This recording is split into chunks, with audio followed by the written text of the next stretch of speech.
I saw Jakey Stringer yesterday at a Fox Footy launch. He'd be one that you just would love to make sure that he's up and about. What can you tell us?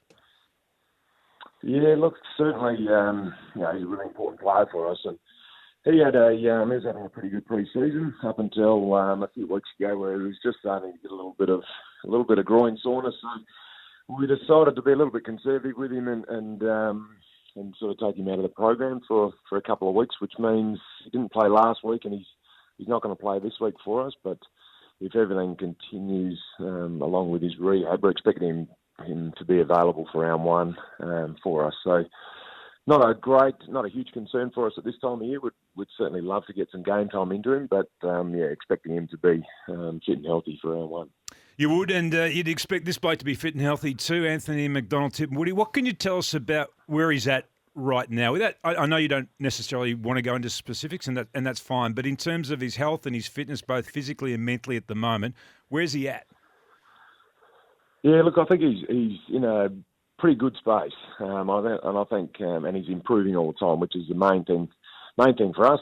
He's had a couple of, as you said, without going into too many of the finer details, he's had a few things he's been managing and working with off field, and all part of his continued kind of growth as a person. And we've been fully supportive of Anthony and making sure that we're there for him best we can.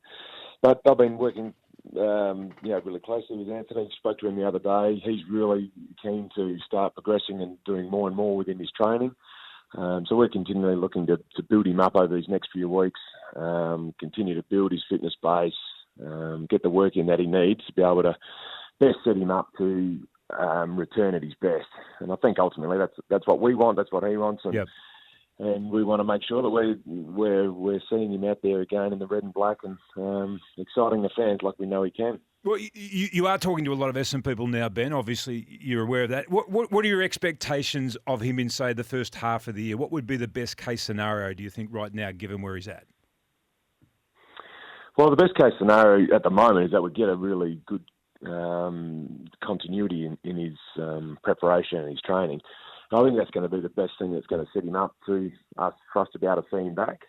The realistic, in the early parts of the season, I don't think we're going to see much of him out on the AFL field. But certainly looking to, as the season progresses, we want to make sure that, as I said, we're best setting him up to return him. We want to see him back at his best. And I think that's the main thing that we're trying to focus in on at the moment. He's in a good space. He loves coming into the footy club. He's getting all the support, I think, that he would want and expect from the club and from the players as well.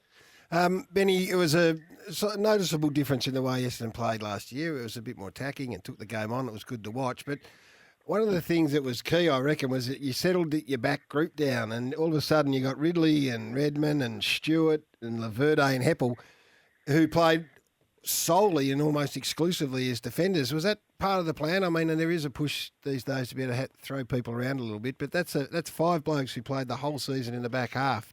Was that something that you planned on going in?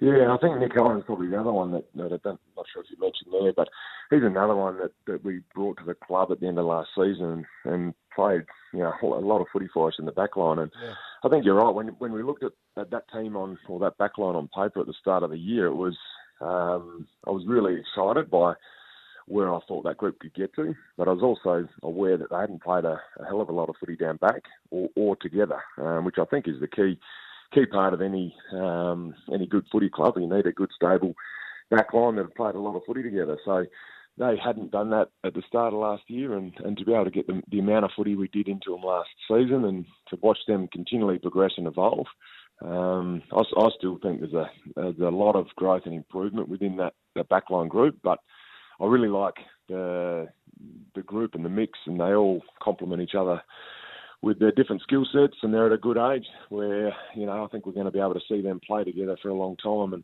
that was a really exciting part of last year, I thought, from a coach's perspective, is how well they started to gel together, and they want to build something pretty special back there, which I'm keen to support. And you had Jake Kelly, who from all reports just fitted in seamlessly.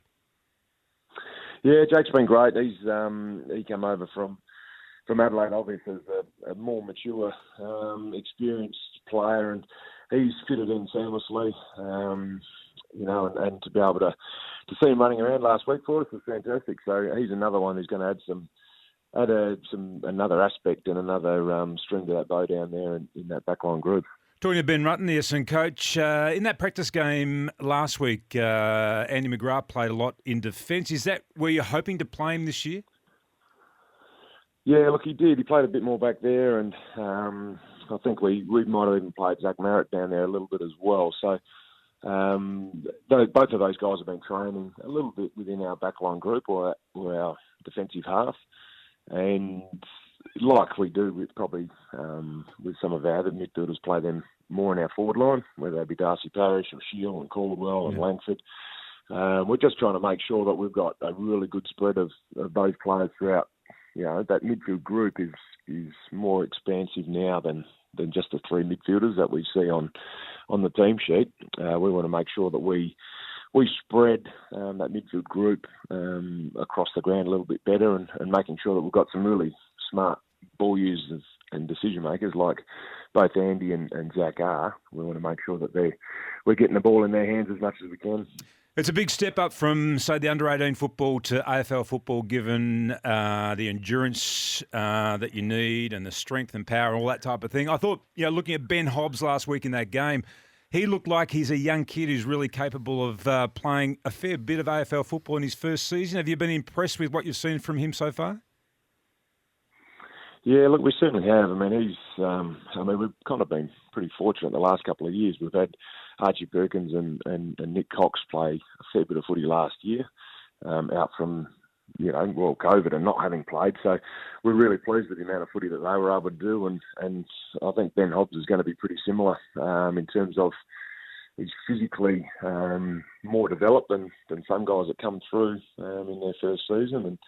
And we've been really pleased with the way Ben's adapted to the AFL program, the way he goes about his work. He's really professional. He's a driven young man, and he wants to be the best he can be as quick as he can. So we love his attitude, and we've been really, really pleased with what we've seen from him so far. And I think he's going to certainly has the capacity to be able to play some AFL footy this season. That's for sure. Big ruckman with big presence. I now concede slow to the party there are so important. You've got to have one.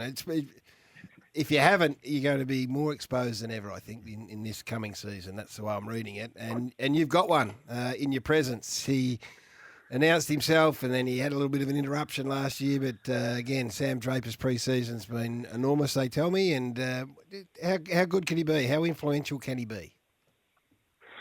Yeah, I think you're right. And I think probably when we look at the rule changes, I think the 666 rule at centre bounce has probably had the biggest impact on the game with all the slight rule variations we've had over the past few years. And I think we only need to look at the grand final last year to see the importance of that centre bounce, and the ruckman are obviously a key player in that. So we're pretty fortunate that we've got we think we've got three really, really capable, competent ruckmen on our list with Sam Draper and Andrew Phillips and also Nick Bryan, who won our VFL Best and Fairest last season. So I don't know, Draper's the one we like talking about because we just love his enthusiasm and the way he goes about his business.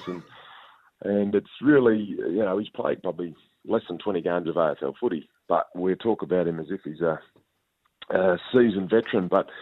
And because he plays it that way and the way he leads the guys and has a real presence around their midfielders is something that we just love as coaches and fans. And I think he's a bit of an extrovert out on the ground, and he plays with some real spirit. And I certainly love that. He's a real leader amongst our midfield group. So, as you said, he has had a fantastic pre-season, and we're hoping that he can keep fit and healthy and get a full block of AFL footy into him. And I think he's going to put a smile on a few Essendon supporters' faces throughout the course of the season. He's a super competitive ruckman, he is. And like Garry said, every team needs one of those, and in particular that centre bounce with the 6'6". Mick Malthouse, very bullish about Essendon this year, Ben. Are you as bullish as Mick?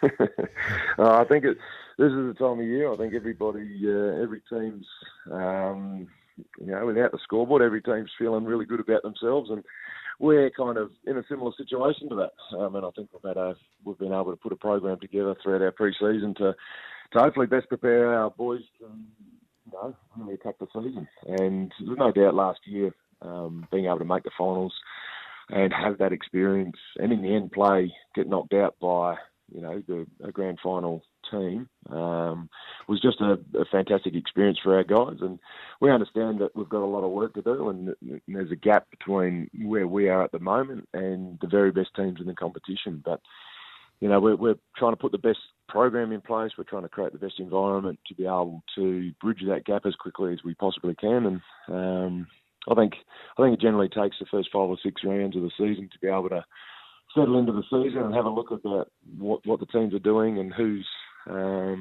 doing what, with the different teams. So we're really keen to keep progressing and keep improving. That's certainly the program that we're putting in place, and let's hope he's right.